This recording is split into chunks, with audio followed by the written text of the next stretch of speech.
कांग्रेस अपने नेताओं के लिए बाड़ेबंदी क्यों नहीं कर रही है, क्यों नहीं सुन रही है, क्यों नहीं समझ पा रही है उनकी बातों को, और केवल ये कह देना कि ये जो गया ये तो गंदगी थी। तो गंदगी फिर कितनी है और कितने नेता जब चले जाएंगे तब ये गंदगी साफ होगी? क्योंकि जनप्रतिनिधियों का लोकसभा प्रत्याशियों के लिए पूरी तरह से मैदान में उतरना बहुत जरूरी होगा, तभी वो वोट उसके पक्ष में ला सकेंगे। पर क्या ऐसा होता हुआ दिखाई दे रहा है? एटलीस्ट चुनाव से पहले गुटबाजी को छोड़कर प्रत्याशियों के लिए पूरी तरह से मैदान में डट जाना चाहिए। भारतीय जनता पार्टी को इस बार अगर प्रचंड जीत मिलती है, जैसा कि उसने माहौल बना दिया है, अब की बार 370 पार, अब की बार एनडीए 400 पार, तो इसका बड़ा फैक्टर कौन होगा? नरेंद्र मोदी का चेहरा, जो 10 साल से इस देश के प्रधानमंत्री हैं। भारतीय जनता पार्टी की गारंटी या मोदी की गारंटी, या नरेंद्र मोदी की साल दर साल बढ़ती लोकप्रियता, या वर्तमान समय में चल रही राजनीति जिस प्रकार से दौड़ रही है। इसमें बहुत सारी चीजें हैं, इसमें धर्म भी है, इसमें जाति भी है, इसमें विकास भी है, तो इसमें कई ढेरों मुद्दे भी हैं और अतीत के सवाल और जवाब भी छिपे हुए हैं, जिसको समय समय पर पार्टियां अपने तरीके से दिखाती हैं, ताकि जनता के बीच में एक मैसेज जरूर भेजा जा सके कि देखिए अतीत में क्या हुआ था। इन्हीं सब चीजों से परसेप्शन तैयार किया जाता है और जनता के दिमाग तक उसे छोड़ा जाता है, ताकि मतदान से पहले जनता अपने जहन में रखे कि इन्हें वोट देंगे तो क्या होगा और इन्हें वोट देंगे तो क्या होगा। और इसी माइलेज को तैयार करने में पार्टियां लगी रहती हैं। अभी देखते जाइए, शुरुआत हुई है अभी, तो इस तरह के बयान खूब सुनने को आपको मिलेंगे। एक पहले क्रीम आती थी तो 7 हफ्ते में आदमी को गोरा कर देती थी, उससे गोरा कोई भी नहीं हुआ, लेकिन उसका विज्ञापन प्रचार तो इतना बढ़िया था। 20 साल से वही क्रीम क्यों लगा रही है जनता? ये भी तो सोचिए। वो क्रीम 2003 से जो आदत लग गई है क्रीम लगाने की, छोड़ ही नहीं रही। तो ये जनता जो है, जनता को ये भ्रमित, तो काट के आंटी हर बार नहीं चढ़ेगी। आप तो काट की आंटी 5 बार चढ़ गई, 5वीं बार चढ़ गई अगर वो काट जनता का जो देखिए। अब देखिए, जनता हो सकता है कि चलिए एक बार कोई तुक्के में चुनाव लड़के जीत जाए, 2 बार 3 बार, और यहाँ तो सिलसिला चल पड़ा है। 2003 ये जीत गए, 2008 जीत गए, 13 जीत गए, 18 में आप आए, लेकिन 1-1.5 साल में मामला कंप्लीट हुआ। फिर उसके बाद ये आ गए 163 सीटों के साथ। तो इसको हम क्या कहें? इस जनादेश को क्या करें? नकार दें?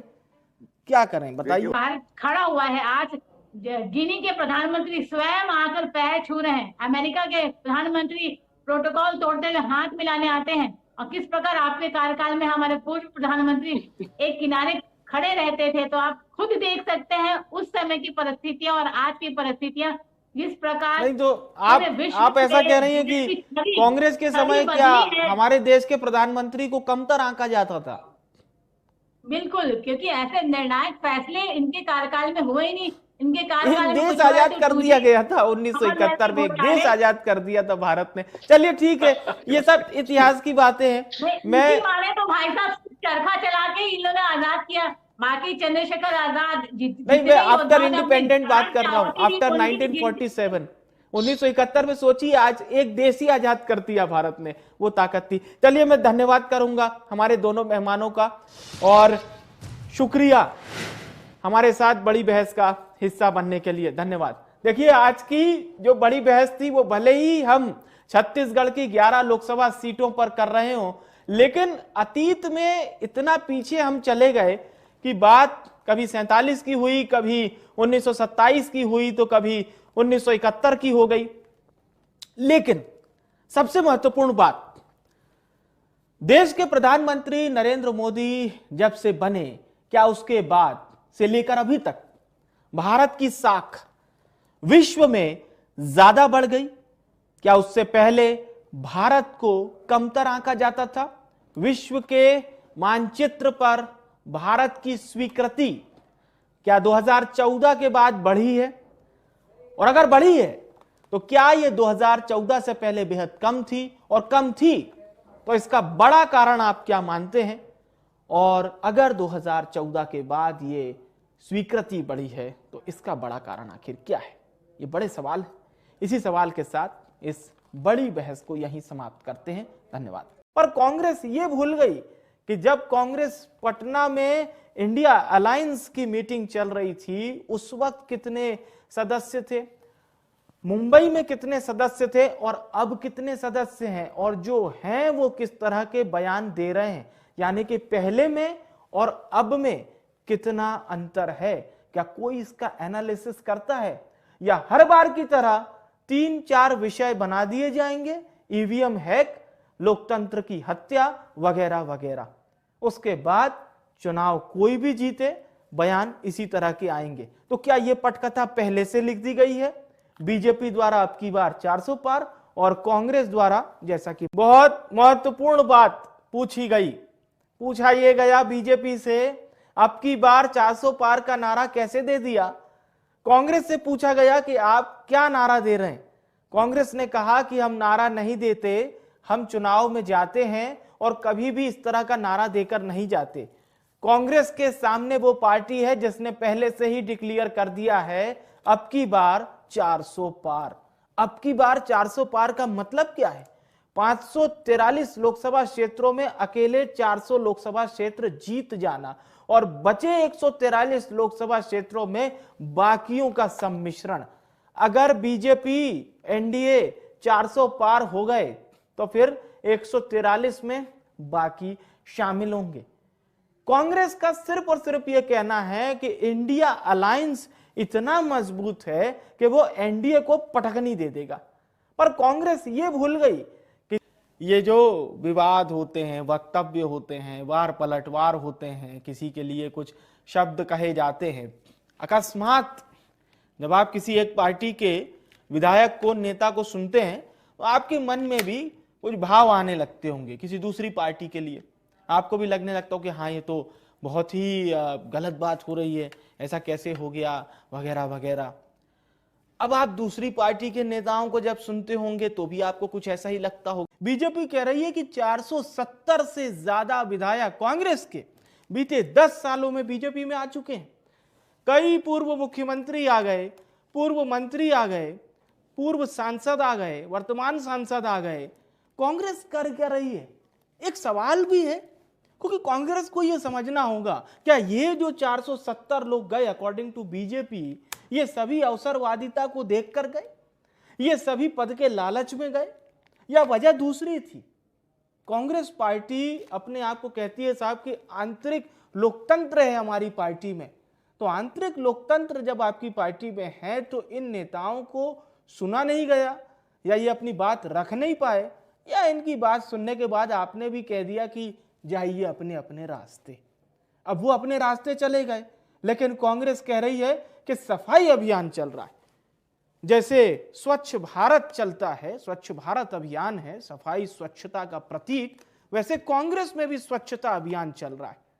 बड़ी बात यह है कि इतने नेताओं के जाने के बाद पार्टी अपना एस्टेब्लिशमेंट कैसे करेगी, स्थिरता को कैसे बरकरार रखेगी, ये बड़ी बात है। कमलनाथ जिस प्रकार से बीजेपी में जा रहे थे, नहीं जा रहे थे, ये तो पटाक्षेप हो गया, नहीं जा रहे हैं, वो चैप्टर क्लोज हुआ। लेकिन छत्तीसगढ़ के पूर्व मुख्यमंत्री भूपेश बघेल ने यह कहा कि बीजेपी हमारे कई विधायकों के संपर्क में है, बीजेपी को भरोसा ही नहीं है 2024 चुनाव जीतने का। यह बात हो गई आरोप की। अब आप समझिए भारतीय जनता पार्टी ने इस बार नारा क्या दिया है? अब की बार 370 पार, अब की बार 400 पार। ये दोनों डिजिट को आप अगर समझने की कोशिश करेंगे, क्योंकि 543 की लोकसभा हमारे यहाँ होती है और इसमें क्लियर मैंडेट लाने वाली 2014 में भी जो पार्टी थी वो भारतीय जनता पार्टी थी, 2019 में भी भारतीय जनता पार्टी अपने बूते उसने सरकार बनाया। एनडीए अलायंस के आपको सीट पता ही होंगी कितना आंकड़ा गया था। इस बार बीजेपी का जो टारगेट है वो 400 है। इतनी मजबूत स्थिति के बावजूद भी कई कांग्रेसी नेताओं का जिस प्रकार से बीजेपी में आने का सिलसिला बदस्तूर जारी है, इसका बड़ा कारण क्या प्रधानमंत्री नरेंद्र मोदी की लोकप्रियता या बीजेपी के अच्छे दिन, जिससे प्रभावित होकर ये कांग्रेसी नेता बीजेपी में जा रहे हैं, या दूसरी बात उनकी कांग्रेस में सुनी नहीं जा रही है। सियासत में एक कहावत आपने खूब सुन रखी होगी, आया राम गया राम। कई लोग कहते भी हैं कि जो सियासत है ये अवसर की जननी है, जहां अवसर दिखता है नेता उसी गलियारे, उसी गली चले जाते हैं। पर आप फर्ज कीजिए कोई नेता जब पहली बार जिस पार्टी से चुनाव लड़ता है उस पार्टी से वो विधायक बनता है या सांसद बनता है या पार्षद बनता है, फिर उससे उसका सियासी सफर चलता रहता है, आगे चल के वो मंत्री बनता है, अन्य पदों पर सुशोभित होता है। लेकिन एक दिन पता नहीं क्या होता है कि उसकी विचारधारा कचोटने लगती है, उसकी जो पार्टी की बातें हैं अंदरूनी तौर पर उसे अच्छी नहीं लगती हैं, उसे ये लगता है कि वो गुटबाजी का शिकार हो रहा है, उसे ये लगता है कि उसे जोर जबरदस्ती करके दबाया जा रहा है, और इन तमाम आरोप प्रत्यारोपों के बीच वो अपनी पुरानी पार्टी से किनारा करके किसी दूसरी पार्टी को ज्वाइन कर लेता है। और जिस दूसरी पार्टी को वो ज्वाइन करता है उस पार्टी को वो भूत में यानी कि पास्ट के समय में खूब आलोचना कराया है। तालमेल मिलाना कितना मुश्किल होता होगा उन नेताओं के लिए, ये सोच के देखिए आप। पर ये सियासत है, इसी तरह से चल रही है और ऐसी ही चलती रहेगी। धर्मांतरण पर ये जो सख्त कानून सरकार ला रही है, धार्मिक स्वातंत्र्य विधेयक, इस पर किस तरह से घमासान मची है। उससे पहले थोड़ा सा समझिए, धर्मांतरण जो शब्द होता है किसी ऐसे व्यक्ति का, मान लीजिए जो उसका मौजूदा धर्म है उसे छोड़कर वो दूसरा धर्म अपना ले, इसको हम कहते हैं धर्मांतरण। ठीक है, धर्मांतरण गैरकानूनी नहीं है, समझिए। लेकिन अगर कोई जोर जबरदस्ती करता है या धर्म बदलने के पीछे पैसे देता है, लालच देता है, या फिर कोई दूसरी भावना से धर्मांतरण के पीछे उसे पुश करना चाहता है, तो ये कहीं ना कहीं कानूनन धारा के अंतर्गत आता है। आप जोर जबरदस्ती से, प्रलोभन से, पैसा देकर किसी को दूसरा धर्म अपनाने के लिए नहीं कह सकते। ये उसका निजी विषय है कि वो उस धर्म में आना चाहता है अथवा नहीं। ठीक है, अब कानून आ जाएगा, इसको लेकर बड़ी सुगबुगाहटें खड़ी हो रही हैं। कांग्रेस ये कह रही है कि साहब संविधान का ख्याल नहीं रखा जा रहा है, जबकि बीजेपी ये कह रही है कि ये जो बढ़ता रेशो है धर्मांतरण का, इसे काबू में लाने के लिए हम कानून लाने जा रहे हैं। फिलहाल आपको किसकी बात सही लग रही है, सरकार की या विपक्ष की? तो देखिए, जीतू पटवारी कह रहे हैं कि कोई सोच भी सकता है कि कमलनाथ क्या बीजेपी में जा सकते हैं, लेकिन खुद कमलनाथ के मन में इस वक्त क्या चल रहा है, वो दिल्ली में मौजूद हैं और कयास ये लगाए जा रहे हैं कि कल तक वो देश के 2 शीर्ष नेता यानी कि प्रधानमंत्री नरेंद्र मोदी या केंद्रीय गृह मंत्री अमित शाह से मुलाकात कर सकते हैं। इस मुलाकात के बाद ही भविष्य तय होगा मध्य प्रदेश में कांग्रेस का और स्वयं कमलनाथ का, कि क्या वो बीजेपी में जाएंगे या नहीं। बड़ी बहस में आज चर्चा हो रही थी महादेव ऐप घोटाले को लेकर। आप चुनाव का समय याद करेंगे जब प्रधानमंत्री नरेंद्र मोदी छत्तीसगढ़ आए थे और उन्होंने कांग्रेस पर साफ तौर पर यह आरोप लगाया था कि हे प्रभु, इन्होंने तो भगवान को भी नहीं बख्शा, भगवान के नाम पर भी घोटाला हो गया। और वो बात वहां से शुरू हुई। प्रधानमंत्री जी ने यह भी कहा कि समय आ जाने दीजिए, हमारी सरकार बन जाने दीजिए, इस ऐप से जुड़े हुए जो भी लोग हैं, जितने भी सरगना हैं, उन पर कार्रवाई होगी, चुन चुनकर कार्रवाई हम करेंगे, भले ही कहीं से भी लाना पड़ जाए। फिर हमने देखा दुबई में कार्रवाई हुई और जिस प्रकार से अभी कार्रवाई लगातार जारी है। पर बीजेपी ने यह भी कहा है कि कांग्रेस से जो लोग संलिप्त हैं, जुड़े हुए हैं, जिनके संरक्षण में यह सब हुआ है, उन पर भी कार्रवाई होनी चाहिए। सरकार ने साफ तौर पर यह कहा है कि बड़ी मछली हो, छोटी मछली हो या मगरमच्छ क्यों ना हो, कार्रवाई सब पर होगी। 3 महान विभूतियों को भारत रत्न से अलंकृत किया जाएगा, जिसमें नाम है देश के 2 पूर्व प्रधानमंत्रियों का, नरसिम्हा राव जी और चौधरी चरण सिंह जी। एम स्वामीनाथन, हरित क्रांति के जनक, उन्हें भी भारत रत्न दिया जाएगा। 2 नाम पर गौर कीजिए। आप इन नामों पर जब गौर करेंगे, यानी कि नरसिम्हा राव और चौधरी चरण सिंह, तो कुछ इतिहास में से आपको ऐसा मिलेगा जहां से सियासी बयानबाजी जो आज शुरू हुई, कहीं ना कहीं इसकी जड़ उस इतिहास में मौजूद है जिसमें नरसिम्हा राव का नाम हमने खूब सुना। जब देश में उदारवाद आया तो प्रधानमंत्री वही थे और उन्हीं के समय में उदारवाद की शुरुआत भी इस देश में हुई। अब नरसिम्हा राव के नाम पर बीजेपी भी आक्रामक इसलिए हो गई क्योंकि कुछ बीजेपी के हाथ ऐसा लग गया जिसे कांग्रेस छुपाना तो चाहती है, लेकिन बीजेपी उसे ज्यादा से ज्यादा बताना चाहती है। बीजेपी ने यह कहा कि नरसिम्हा राव का कांग्रेस ने हमेशा अपमान किया, मरणोपरांत भी उनका अपमान ही किया।